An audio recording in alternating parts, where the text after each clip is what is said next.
అపోస్తల కార్యములు 18వ అధ్యాయము 18-23 వచనం దాకా. పౌలు ఇంకనూ బహుదినములు అక్కడ ఉండిన తరువాత సహోదరుల యొద్ద సెలవు పుచ్చుకొని తనకు మ్రొక్కుబడి ఉన్నందున క్రేంకియాలో తన వెంట్రుకలు కత్తిరించుకుని ఓడ ఎక్కి సిరియాకు బయలుదేరను. ప్రిస్కిల్లా అకుల అను వారు అతనితో కూడా వెళ్ళిరి. వారు ఎఫెసునకు వచ్చినప్పుడు అతడు వారిని అక్కడ విడిచిపెట్టి తాను మాత్రము సమాజ మందిరంలో ప్రవేశించి యూదులతో తర్కించుచుండెను. వారింకనూ కొంతకాలం ఉండమని అతన్ని వేడుకొనగా అతడు ఒప్పక, దేవుని చిత్తమైతే మీ యొద్దకు తిరిగి వస్తునని చెప్పి వారి యొద్ద సెలవు పుచ్చుకొని ఓడ ఎక్కి ఎఫెసు నుండి బయలుదేరాను.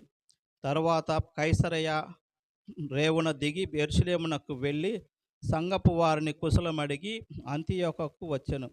అక్కడ కొంతకాలం ఉండిన తరువాత బయలుదేరి వరుసగా గలిలయ ప్రాంతమందుండు ఫ్రుగియా యందును సంచరించుచు శిష్యులందరినీ స్థిరపరచెను.